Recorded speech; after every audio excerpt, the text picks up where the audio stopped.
جس طرح ابھی یہ کراچی کے اندر لوکل گورنمنٹ کا الیکشن کروایا ہے، اب اگر اس کو الیکشن کہتے ہیں تو اس طرح تو سارے ڈکٹیٹرشپس کے اندر ایسے الیکشنز ہوتے رہے ہیں جن کی کوئی اہمیت نہیں ہوتی، کوئی مانتا ہی نہیں ہے ان کو۔ تو یہ الیکشن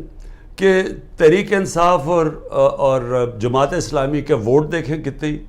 8 سے 9 لاکھ، پیپلز پارٹی کے 3 لاکھ ووٹ، اتنا بڑا فرق،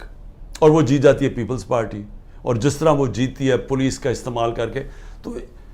یہ تو کوئی الیکشن نہیں ہے، اور اس سے تو کوئی ملک کا فیوچر نہیں ہے، کیونکہ الیکشنز تب الیکشن مانے جاتے ہیں جب جس ملک میں رول آف لا ہوتا ہے، جس ملک میں انصاف ہوتا ہے، تاکہ جب انصاف ہوتا ہے وہ پھر صاف اور شفاف الیکشن کرواتا ہے۔ اس ملک میں عدلیہ ان کے حقوق کی حفاظت کرتی ہے، وہ پھر ملک آزاد ہو جاتا ہے۔ جمہوریت کا صرف مقصد ہی ایک ہوتا ہے، آزادی دینا۔